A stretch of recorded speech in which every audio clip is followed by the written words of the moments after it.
अब जरा morning prime में बात करते हैं कांग्रेस की, जो इंडिया गठबंधन में क्षेत्रीय पार्टियों के लिए गले की हड्डी बन गई है। कांग्रेस खुद भी इस वक्त अपने दो सबसे भरोसेमंद जो सहयोगी दल हैं उनके बीच पूरी तरह से फंस गई है। महाराष्ट्र और बिहार की बात करें तो कांग्रेस के साथ बड़ा खेला हो गया है।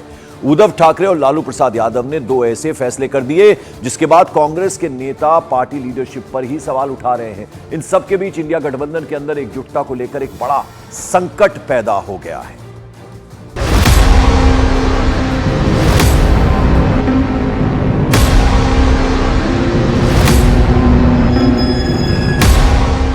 दस दिनों के बाद ही इस तस्वीर में ऐसा बदलाव आया कि इंडिया गठबंधन एक मंच पर कई टुकड़ों में नजर आ रहा है।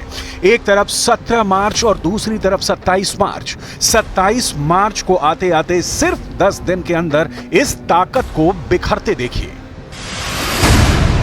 सबसे बड़े राज्यों में से दो, महाराष्ट्र 48 सीट, बिहार 40 सीट। इन दोनों सूबों में इंडिया गठबंधन के अंदर सीट बंटवारे को लेकर ऐसी काला मची हुई है कि विपक्ष के जिस गठबंधन को सबसे मजबूत माना जा रहा था वो टूटता हुआ साफ नजर आ रहा है। सवाल नंबर 1, क्या महाराष्ट्र में उद्धव ठाकरे और राहुल गांधी की केमिस्ट्री बिगड़ गई है? सवाल नंबर 2, क्या बिहार में लालू यादव और कांग्रेस का गठबंधन टूट जाएगा? महाराष्ट्र में इंडिया गठबंधन की कोशिशों को बहुत बड़ा झटका लगा है। पहला झटका उद्धव ठाकरे ने दिया है और गठबंधन को दूसरा शॉक प्रकाश अंबेडकर ने दिया है। महाराष्ट्र में विपक्ष के गठबंधन के ख्वाबों पर 24 घंटे के अंदर इतना पानी फिर गया है कि 48 सीटों वाले महाराष्ट्र में राहुल गांधी की सभी उम्मीदें मिट्टी में मिल सकती हैं।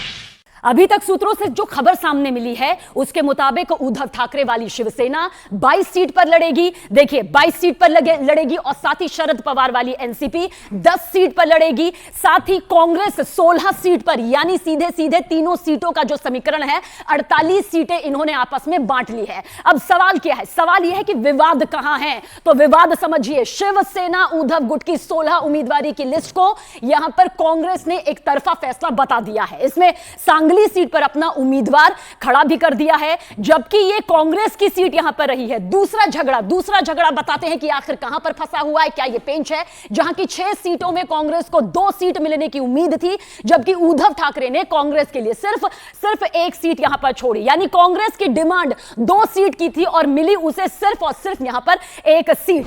महाविकास आघाड़ी में सबसे बड़े पेज मुंबई की सीटों को लेकर फंसे हैं। उद्धव ठाकरे ने जब से मुंबई की 6 में से 5 सीटों पर उम्मीदवारों का ऐलान किया है, तब से कांग्रेस में खलबली मची है और इसका सबसे बड़ा नुकसान संजय निरुपम को बताया जा रहा है। वजह है वो सीट जहां से संजय निरुपम चुनाव लड़ना चाहते थे, लेकिन उद्धव ठाकरे की शिवसेना ने अमोल कृतिकर को वहां से टिकट दे दी है।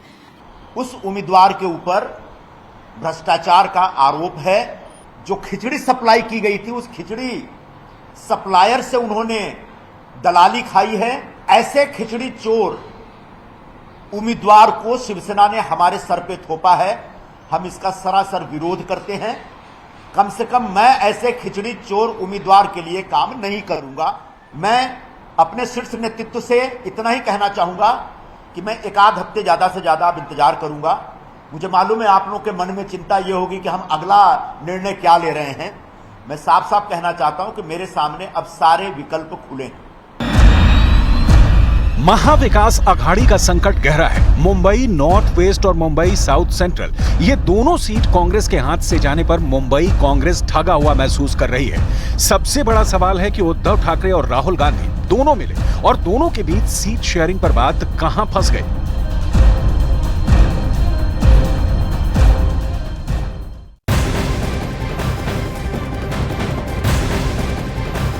मॉर्निंग प्राइम में आइए अब रुख करते हैं बिहार का, जहां कई दिनों से सियासी घमासान के बाद कांग्रेस और आरजेडी में सीटों पर सहमति बनी। दिल्ली में तेजस्वी यादव की कांग्रेस नेताओं से मुलाकात के बाद सीट शेयरिंग पर बात बन गई है। आरजेडी बिहार में कांग्रेस को 8 सीटें देने को तैयार हुई है। इनमें कटिहार, किशनगंज, भागलपुर सीट शामिल है। बताया जा रहा है कि अभी कांग्रेस एक और सीट की मांग कर रही है, जिस पर दोनों पार्टियों में चर्चा जारी है। दावा है कि शिवहर या फिर महाराजगंज में से कोई एक और सीट कांग्रेस को मिल सकती है। तो लगभग अब यहां बात बनती हुई नजर आ रही है कांग्रेस और आरजेडी के बीच में। जैसे कि आपको मालूम है, लालू प्रसाद यादव अपने परिवार के साथ दिल्ली आए थे और दिग्गज जो कांग्रेस के नेता हैं उनसे उनकी बाकायदा भेंट भी हुई। और इस बीच खबर यह भी थी कि प्रेस कॉन्फ्रेंस करके बाकायदा जो सीट शेयरिंग का फॉर्मूला तय हुआ है उस पर बात होगी। अब कहीं ना कहीं बात बनती हुई नजर आ रही है। हालांकि अभी भी एक सीट है वो और डिमांड हो रही है कांग्रेस की तरफ से। तो ऐसे में दावा यह है कि शिवहर या फिर महाराजगंज में से कोई एक और सीट कांग्रेस को मिल सकती है। फिलहाल 8 सीटें देने को राजी हो गई है आरजेडी। तो यहां कम से कम बिहार की अगर हम बात करें तो बात बनती हुई नजर आ रही है महागठबंधन के बीच। ठीक है, सब कुछ ऑल इज वेल। कोई बैठक या कोई अनाउंसमेंट की उम्मीद हो सकता है, बैठक हो सकती है सर खड़गे जी के यहाँ।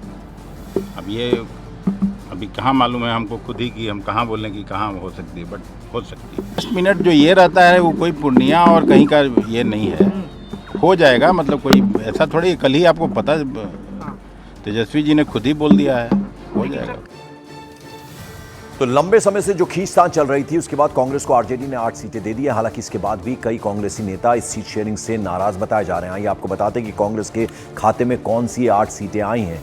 तो ये 8 सीटें जो हैं उनमें कटिहार है, कटिहार के अलावा किशनगंज है जो नेपाल बॉर्डर से सटा हुआ इलाका है, भागलपुर, समस्तीपुर, मुजफ्फरपुर, बेतिया, पटना साहिब और सासाराम। ये 8 सीटें जो हैं वो अब कांग्रेस को देने के लिए तैयार है आरजेडी। तो महागठबंधन की अगर हम बात करें तो लंबे समय से खींचतान चल रही थी। लालू प्रसाद यादव, तेजस्वी यादव दिल्ली पहुंच गए थे, कांग्रेस नेताओं से उन्होंने मुलाकात की है, लेकिन अब कहीं ना कहीं बात बनती नजर आ रही है। भले ही वैसे आरजेडी और कांग्रेस में सीटों पर सहमति बन गई हो, लेकिन पूर्णिया सीट पर दोनों पार्टियों में विवाद खत्म होने का नाम ही नहीं ले रहा। एक और आरजेडी ने हाल ही में पार्टी में शामिल हुई बीमा भारती को पूर्णिया से सिंबल दे दिया है, तो वहीं दूसरी ओर कांग्रेस के कुछ नेता इस बात से नाराज हो गए। प्रदेश स्तर के कई नेताओं ने आला कमान से बाकायदा निवेदन किया, आग्रह किया है कि फ्रेंडली फाइट के तहत ही सही पप्पू यादव को कांग्रेस के सिंबल पर पूर्णिया से चुनाव लड़वाया जाए। जहां बीमा भारती 3 अप्रैल को नामांकन करेगी, वहीं दावा है कि पप्पू यादव उनसे एक दिन पहले ही 2 मार्च को नॉमिनेशन करवा लेंगे। लगातार पप्पू यादव को हमने सुना, उन्होंने कहा कि वो पूर्णिया नहीं छोड़ेंगे किसी भी कीमत पर। हालांकि बीमा भारती को वहां से कैंडिडेट अनाउंस हो गया, उनका नामांकन हो गया, लेकिन पप्पू यादव अभी अड़े हुए हैं।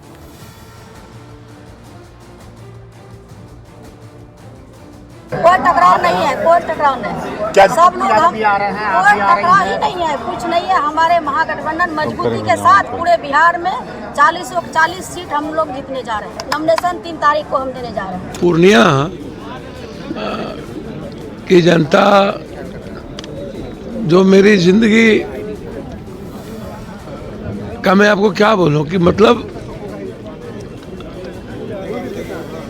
मौत के बाद ही ना पूर्णिया से कोई मुझे अलग कर पाएगा। पूर्णिया से मैं कहीं नहीं जाऊंगा। आप जिसको देंगे या आप हमें कहेंगे कोई मजबूत कैंडिडेट दो, मैं अपनी जितनी क्षमता लान ईश्वर ने दी है हम उसको लगाएंगे इंडिया गठबंधन को मजबूत करने में।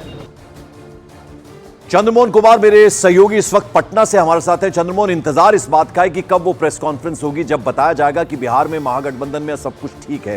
हालांकि 8 सीटों के लिए राजी हो गई है आरजेडी कांग्रेस को देने के लिए, 1 सीट और मिल सकती है, इस तरह की भी खबरें। लेकिन पप्पू यादव बेहद भावुक नजर आ रहे हैं। वो कह रहे हैं कि मेरे मरने के बाद ही मैं पूर्णिया छूटेगा ना मुझसे। तो क्या होगा? बीमा भारती का नामांकन हो गया है, एक दिन पहले जो है पप्पू यादव की तरफ से भी कहा जा रहा है कि वो नहीं छोड़ेंगे। तो क्या निकल कर आ रहा है सामने? बिल्कुल, देखिए महागठबंधन की तरफ से ये कहा जा रहा है कि जल्दी प्रेस कॉन्फ्रेंस कर ऐलान कर दिया जाएगा कि कौन कितने सीटों पर और कहां से चुनाव लड़ रहा है। लेकिन सबसे दिलचस्प लड़ाई पूर्णिया की है और साथ ही औरंगाबाद और बेगूसराय की है। पूर्णिया में पप्पू यादव पीछे हटने का नाम नहीं ले रहे हैं, मतलब कांग्रेस फ्रेंडली फाइट के लिए तैयार है। तो क्या औरंगाबाद में निखिल कुमार अब चुनाव नहीं लड़ेंगे, ये तय कर लिया है कांग्रेस ने? क्या कन्हैया कुमार बेगूसराय से चुनाव नहीं लड़ेंगे, ये कांग्रेस ने तय कर लिया है? इन सभी सवालों का जवाब जिस दिन प्रेस कॉन्फ्रेंस होगा उस दिन मिलेगा। लेकिन कहीं ना कहीं अभी भी पेच फंसा हुआ है। 8 सीटों पर बात तो बन गई है, लेकिन क्या जिन सीटों का डिमांड कांग्रेस कर रही है वो सीटें उनको मिल पा रही है, ये सबसे बड़ा सवाल है। अखिलेश सिंह ने यह कहा था, जो कांग्रेस के अध्यक्ष हैं, कि कई ऐसे सीटें हैं जहां से भले ही उम्मीदवार का ऐलान कर दिया जाता है, लेकिन कई परिस्थितियों में उनको वापस भी लेना पड़ता है अपना उम्मीदवारी। तो क्या कांग्रेस इसके लिए तैयार कर लिया है लालू यादव को? इन सभी का जवाब तो जरूर टटोलना होगा। लेकिन पूर्णिया का जो है वो लड़ाई काफी दिलचस्प है कि अगर कांग्रेस पप्पू यादव को टिकट देती है और बीमा भारती वहां से आरजेडी से चुनाव लड़ती हैं, तो आखिर किस तरह की तस्वीर सामने आएगी? क्योंकि बिहार में महागठबंधन की बात की जा रही है और एक दूसरे के खिलाफ चुनाव मैदान में होंगे। बिल्कुल, मैं लौटूंगा आपके पास, बने रहे आप हमारे साथ चंद्रमोहन। इस बीच आपको बता दें, बिहार में इंडिया गठबंधन में सीटों के विवाद को लेकर बड़ी खबर यह है कि हाल ही में कांग्रेस में शामिल हुए पप्पू यादव ने लालू यादव पर बड़ा हमला बोल दिया। पूर्णिया सीट पर आरजेडी का उम्मीदवार उतारने को लेकर पप्पू यादव ने कहा कि दुनिया छोड़ दूंगा, पूर्णिया नहीं छोड़ूंगा। पप्पू यादव ने यह भी कहा कि लालू यादव ने गठबंधन धर्म नहीं निभाया। लालू यादव को मुझसे क्या परेशानी है? पप्पू यादव का कहना है कि उन्होंने तेजस्वी यादव को सीएम बनने में भी मदद करने की बात कही थी। तो अब एक तरह से नाराज लालू प्रसाद यादव से बताए जा रहे हैं पप्पू यादव। या अब तो कांग्रेस को नेतृत्व को तय करना है ना। मैं तो पूर्णिया में हूँ, मैं इतना जानता हूँ, मुझे इतना आश्चर्य हुआ, इतना आहत हूँ, मुझे समझ में नहीं आता है मैं तो कि मुझसे क्या परेशानी है लालू यादव जी को। मैं तो हर जगह हर संकट में उनके साथ खड़ा रहा और सबको पता है कि पूर्णिया से पप्पू का रिश्ता और पप्पू का पूर्णिया से रिश्ता।